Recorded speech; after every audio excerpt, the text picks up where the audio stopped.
Olá, bem-vindos ao episódio 1 de Jujutsu Descomplicado. E nada melhor para começar do que falarmos sobre o que é Jujutsu. Jujutsu é vulgarmente traduzido como arte gentil ou arte da suavidade, o que está correto, mas é um pouco mais do que isso. Ju significa suavidade, sim, mas mais numa capacidade de se adaptar, deixar fluir e de uma forma flexível levar as situações que poderão ser obstáculos a serem produtivas e positivas para nós. Por sua vez, Jutsu significa arte ou técnica. Para melhor compreendermos o conceito de Ju, talvez seja bom conhecer a lenda do Salgueiro. E como é uma lenda, devemos perceber que uma percentagem é mito e outra percentagem serão factos que talvez tenham acontecido. Então, diz a lenda que um médico de Nagasaki chamado Shirobei Akiyama fez uma viagem à China com o intuito de estudar medicina e aprofundar os seus conhecimentos terapêuticos. No entanto, tal foi-lhe impossível sem aprender em paralelo uma arte marcial. Quando voltou para Nagasaki, ensinou o pouco que sabia a um conjunto de médicos que trabalhavam com ele. Rapidamente ficaram entediados e desmotivados, uma vez que o conhecimento parecia inútil devido à escassez de informação.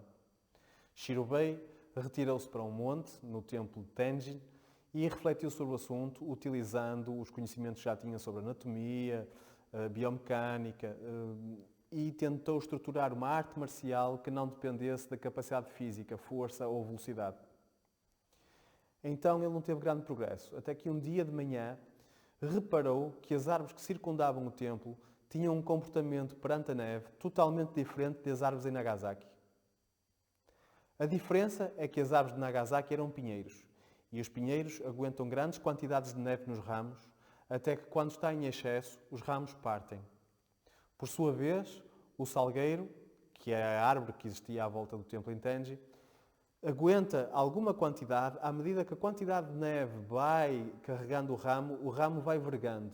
E quando o peso está em excesso, a neve desliza sobre o ramo e o ramo volta à sua posição original. Então, Shirobei compreendeu o conceito de Ju.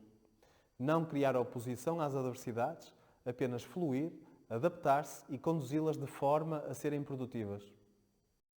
Adotando este conceito ao treino de técnicas de combate, revela-se extremamente eficaz como arte marcial.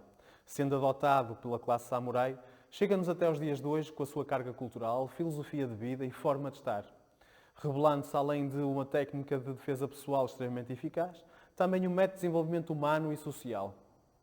A prática das técnicas de combate revela-se então uma mecânica de aprendizagem para outras coisas importantes para a vida, como foco, determinação, perseverança, objetivos, respeito pelo próprio, respeito pelos outros, enfim, tudo aquilo que integra o indivíduo na sociedade e o torna funcional no mundo. Espero que esta breve conversa tenha sido útil. Vemo-nos para a próxima.